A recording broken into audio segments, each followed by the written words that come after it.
Hello everyone, నమస్తే అండి.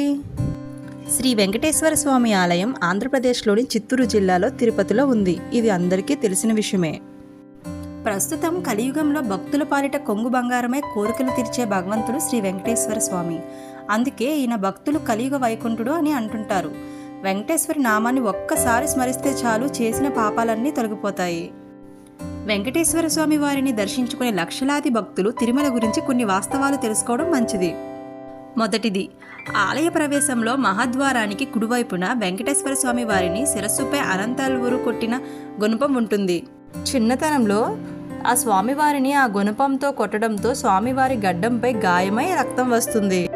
అప్పటి నుంచే స్వామివారి గడ్డానికి గంధం పూయడం అనే సాంప్రదాయం ప్రారంభమైంది. నెక్స్ట్ నెంబర్ 2, వెంకటేశ్వర స్వామి విగ్రహానికి జుట్టు ఉంటుంది. మీకు తెలుసా? ఇది అసలు చిక్కు పడనే పడదంట. అది నిజమైన జుట్టు కూడా. నెక్స్ట్ ఇంకా మూడవది, తిరుమలలో శ్రీవారి దేవాలయం నుండి సుమారు 23 కిలోమీటర్ల దూరంలో ఒక గ్రామం ఉంటుంది. అక్కడ ఆ గ్రామస్తులకు తప్ప ఇతరులకు ప్రవేశం లేదు. ఆ గ్రామస్తులు ఎంత పద్ధతిగా ఉంటారంటే స్త్రీలు రవికలు కూడా వేసుకోరు. అంత పద్ధతిగా ఉంటారు. మరి అక్కడ ఉండే తోట నుండే స్వామివారికి వాడే పూలు తీసుకొస్తారు. గర్భగుడిలో ఉండే ప్రతిదీ అంటే పాలు, నెయ్యి, పూలు, వెన్న, ఇతరితర అన్ని సామాన్లు కూడా ఆ గ్రామం నుండే వస్తాయి. నెక్స్ట్ 4th వన్, స్వామివారు గర్భగుడి మధ్యలో ఉన్నట్టు కనిపిస్తారు. కానీ నిజానికి ఆయన గర్భగుడి కుడివైపున ఒక మూలలో ఉంటారు. బయట నుంచి గమనిస్తే ఈ విషయం మనకి అర్థమవుతుంది.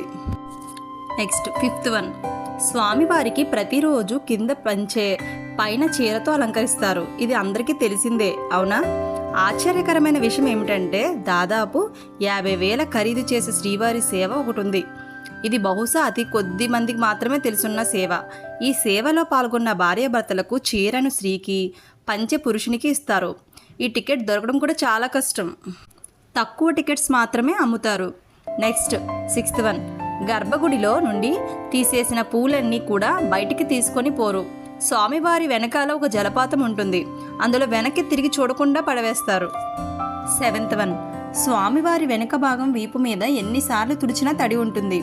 అలాగే అక్కడ చెవి పెట్టి వింటే సముద్రపు ఘోష వినిపిస్తుందంట. 8th వన్, స్వామివారి గుండె మీద లక్ష్మీదేవి ఉంటుంది. ప్రతి గురువారం నిజరూప దర్శనం సమయంలో స్వామివారికి చందనంతో అలంకరిస్తారు. అది తీసివేసినప్పుడు లక్ష్మీదేవి అచ్చు అలానే వస్తుంది. దాన్ని అమ్ముతారు.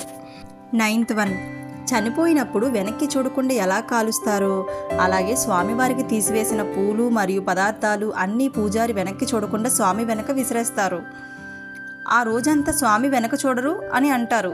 ఆ పూలు అన్నీ కూడా తిరుపతి నుండి 20 కిలోమీటర్ల దూరంలో ఉన్న వేర్పేడు అంటే శ్రీహాళికాస్తికి వెళ్ళే దారిలో దగ్గర పైకి వస్తాయంట. 10th వన్, స్వామివారి ముందర వెలిగే దీపాలు ఎప్పటికీ కొండెక్కువంట. అవి ఎన్ని వేల సంవత్సరాల నుంచి వెలుగుతున్నాయో కూడా ఎవ్వరికీ తెలీదు.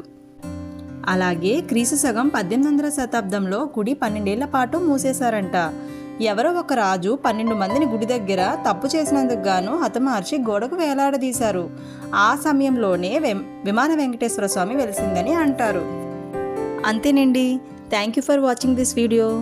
మరిన్ని ఇంట్రెస్టింగ్ టాపిక్స్ కోసం మన ఛానల్ని సబ్స్క్రైబ్ చేసుకోండి. Thank you.